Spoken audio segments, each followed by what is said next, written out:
ሰላም እንደምን ቆያችሁ? ዛሬ እንደተለመደው በሌላ የሂስትሪ ጥያቄ መጥተናል። የዛሬ ቪዲዮአችን በሂስትሪ ሪሚዲያል ኤግዛም ላይ ከዚህ በፊት የተጠየቁ ወደፊትም ይጠየቃሉ ብለን ያሰብናቸው ጥያቄዎች ለእናንተ ይዘን መጥተናል። ለቻናሉ አዲስ ከሆናችሁ ሰብስክራይብ በማድረግ ማንኛውም ያላችሁን አስተያየት ኮሜንት ሴክሽን ላይ ጻፍ አድርጉልን። ቀጥታ ወደ ቪዲዮ እንሄዳለን። አንደኛ, which of the following event is widely considered the immediate trigger for the outbreak of World War I? A. The signing of the Treaty of Versailles. B. The assassination of Archduke Frank Ferdinand. C. The invasion of Poland by Germany. D. The sinking of Lusitania. Immediate cause of First World War ምን ነበረ? The answer will be B. The assassination of Archduke Frank Ferdinand is the best answer. ይሄ የአውስትሮ-ሃንጋሪ መሪ ነበረው። ይህ ሰው በመገደል ነው ፈርስት ወርልድ ዋር እንዲጀመር ኮዝ የሆነው ማለት ነው። The invasion of Poland by Germany ይሄ ሰከንድ ወርልድ ዋር የመነሻው ነው ማለት ነው። So the answer is B is the best answer. ሁለተኛ, triple intent prior to the outbreak of World War I was military alliance primarily composed of which nation? A. Germany, Austro-Hungary and Italy. B. Great Britain, France and Russia. C. The United States, Great Britain and France. D. Germany, the Ottoman Empire and Bulgaria. The answer will be triple intent የሚባሉ ፈርስት ወርልድ ዋር ከመፈጠሩ በፊት የነበራቸው አሊያንስ ነበራቸው። ሶ answer is B. Great Britain, France and Russia is the best answer. ሶስተኛ, what was a primary objective of the League of Nations established after World War I? A. To enforce harsh economic penalty on Russia. B. To promote international cooperation and prevent future global conflict. C. To manage global distribution of atomic weapons. D. To build unified Europe military defense force. The answer is ዩናይትድ ኦፍ ኔሽን ከመፈጠሩ በፊት ሊግ ኦፍ ኔሽን የሚባል ነበረ። በፊት ሊግ ኦፍ ኔሽን ነበር። ይሄን ሊግ ኦፍ ኔሽን ከፈርስት ወርልድ ዋር በኋላ የተቋቋመ ነበር። ይህም ቱ ፕሮሞት ኢንተርናሽናል ኮኦፕሬሽን ኤንድ ፕሪቨንት ፊውቸር ግሎባል ኮንፍሊክት ሰስቴን ለማድረግ የተቋቋመው ማለት ነው። ሶ ዘ አንሰር ኢዝ ቢ። አራተኛ, the policy of appeasement associated with the run-up to World War II is best exemplified by which historical event? A. The signing of Munich Agreement in 1938. B. The implementation of Marshall Plan. C. The formation of Warsaw Pact. D. The Battle of Stalingrad. The answer is A. The signing of the Munich Agreement is the best answer. አምስተኛ, which military offensive marked the turning point for the Allied force on the Eastern Front during World War II? A. The Battle of Britain.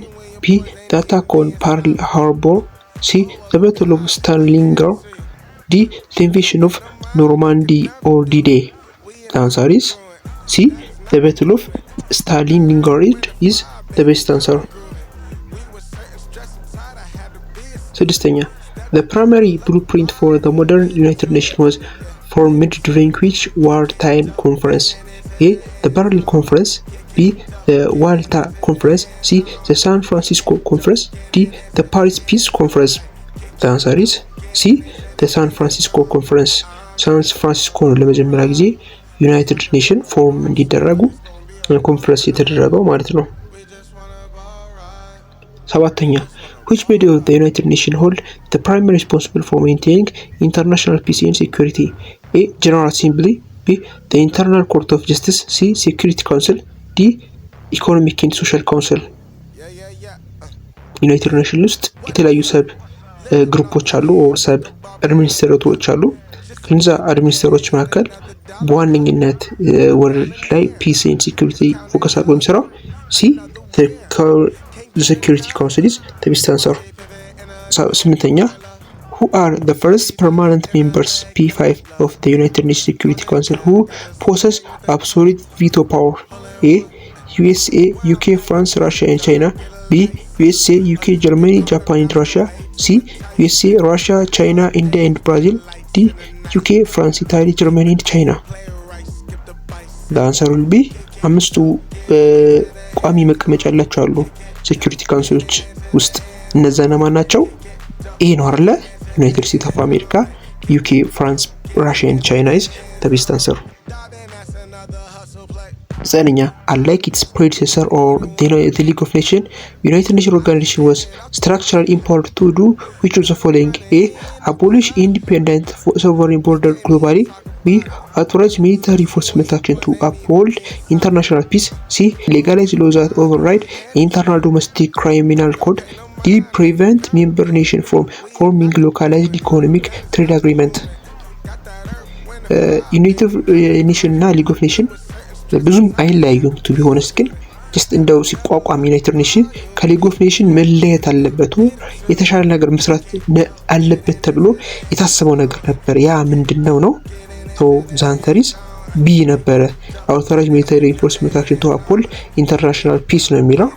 ሶ ኢንተርናሽናል ፒስ ለመፍጠር ሚሊታሪ ኢንፎርስመንት መጠቀም አለበት ይላል። ግን ይሄ ነገር አልተገበረም። ያው የምናየው ነው በኢራንና በአሜሪካ ላይ፣ በአሜሪካና አፍጋኒስታን ላይ፣ በራሽያና ዩክሬን ላይ በምናየው ደረጃ የታሰበለት ኦር የታለመው ዓላማ ባይመታም ግን ዩናይትድ ኔሽን የሚተቋቋመው ለዚህ ዓላማ ነበር። ይሄም ከሊግ ኦፍ ኔሽን ለየት እንዲታሰቡ የተሰራው የነበረው ማለት ነው። አስረኛ what is the administrative arm of the United Nations headed by the Secretary General called? A. The International Court of Justice. B. The United Nations Trusteeship Council. C. The United Nations Secretarial. D. The General Assembly. The answer is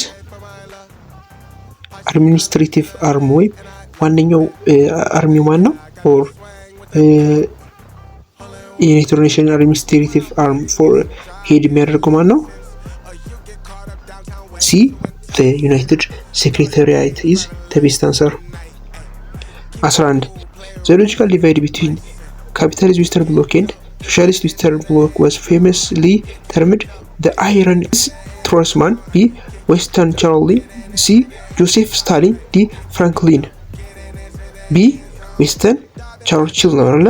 ያ ባይ ዘ ዌይ በዚህ ብሎክ ላይ ጆሴፍ ስታሊን የማይናቅ የሆነ ሚና የነበረው ሰው ነው። ግን አይረንስ ክሮስ የሚለው ማድረግ ግን ያለው ኦር ስም ቅጽል ስም የተሰጠው ዊንስተን ቸርችል is the best answer.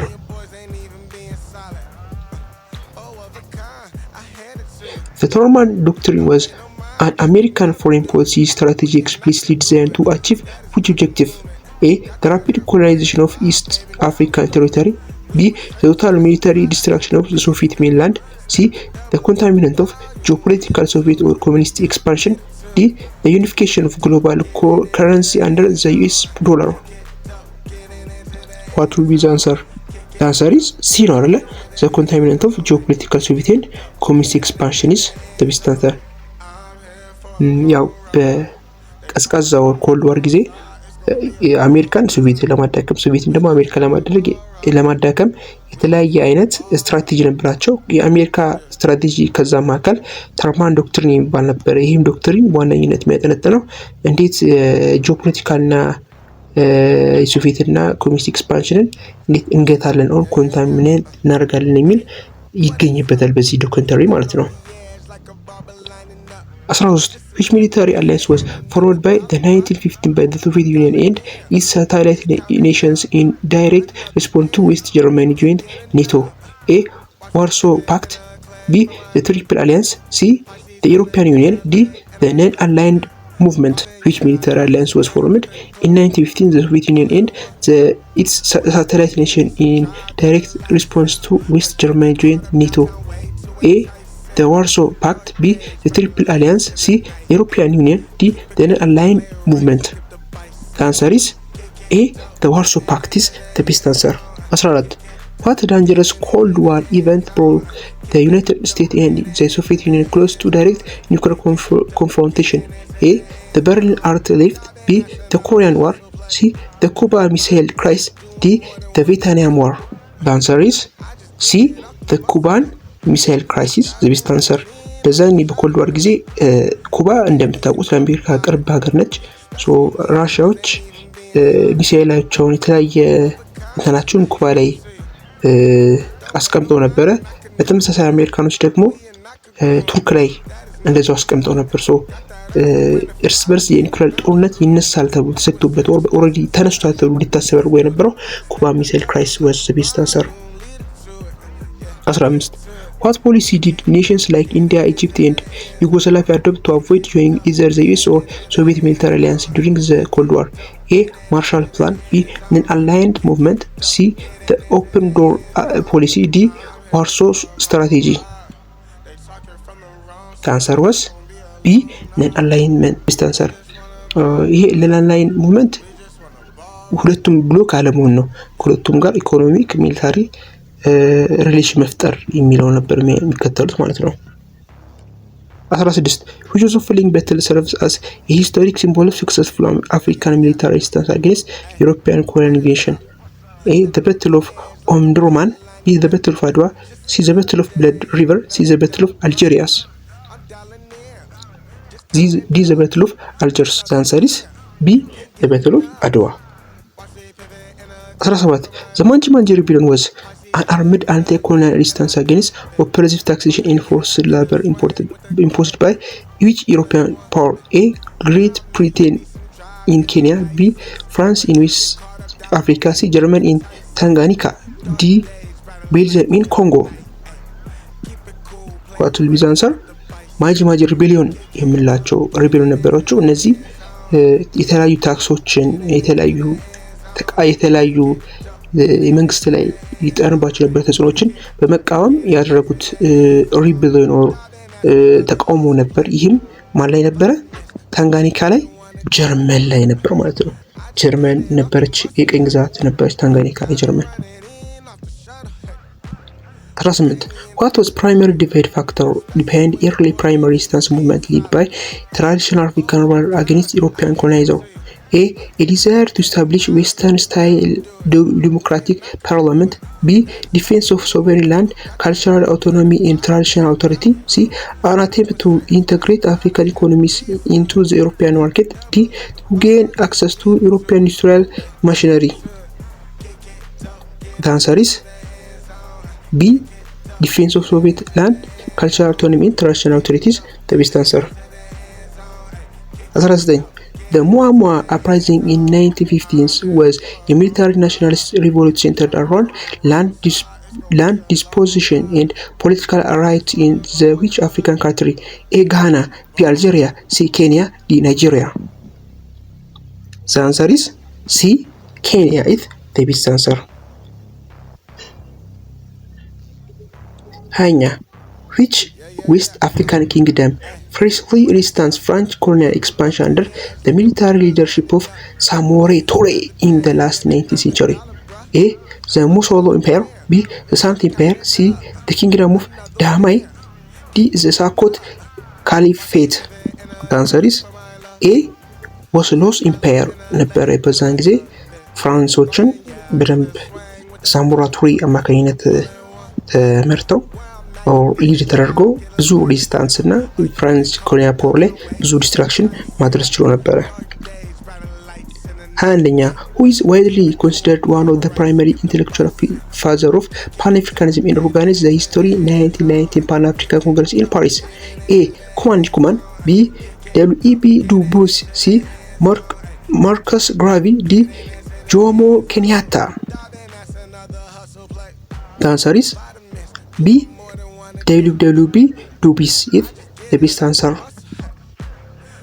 ያ ጆሞ ኬንያታ የኬንያ ነበሩ። ኳሜ ንክሩማ የናይጄሪያ ነበሩ። ሶ W.E.B. Du Bois is the best answer. 22 Marcus Garvey contribution to Pan-Africanism was primarily characterized by which movement? A. The revocation of the Treaty of Versailles. B. The Bloc of Africa movement and the concept of local nationalism. C. The armed liberation of Southern African states. D. The creation of the African Development Bank.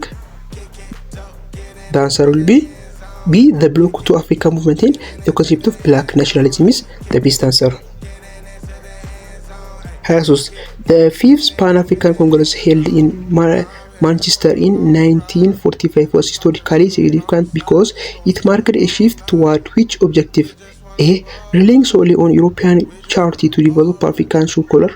B. Demanding immediate absolute independent political power for African nation. C. Supporting European power in rebuilding their home economic after Second World War. D. Assessing the Soviet Union during the Cold War. The answer is B. Demanding immediate absolute independent political power for African nation was the best answer. 24.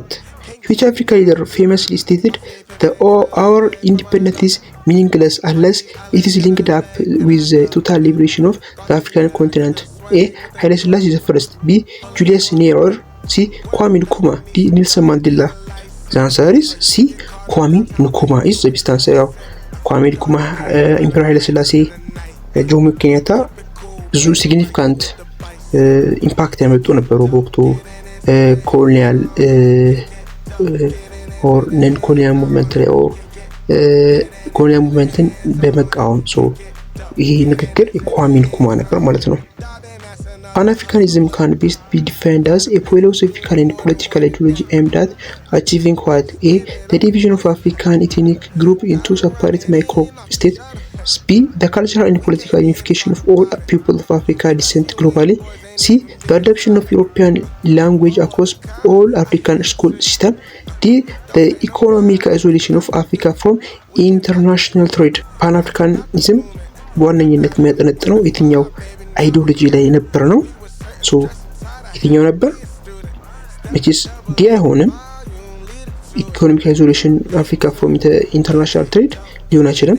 ዲቪዥን አፍሪካ ኢን ግሩፕ ኢንቱ ሰፓሬት ማይክሮ ስቴትም ይሄም የኮሎኒያል ኢፌክት ነው እንጂ ኔቨር ፓን አፍሪካን አሲዩምሽን አልነበረም። ዘ አንሰር ኢዝ ቢ ካልቸራል ኤንድ ፖለቲካል ዩኒፊኬሽን ፎር ፒፕል ኦፍ አፍሪካ ዲሰንት ግሎባሊ የሚለው ዘ ቤስት አንሰር ነው። የዛሬ ቪዲዮአችን ይህ ይመስል ነበረ። ከ25 ስንት እንዳመጣችሁ ኮሜንት ሴክሽን ላይ ጻፍ አድርጉ። ቻናሉ አዲስ ከሆናችሁ ሰብስክራይብ፣ ላይክ፣ ሼር መደረጉ እንዳይዘነጋ። ሰላማችሁ ይብዛ። ሰላም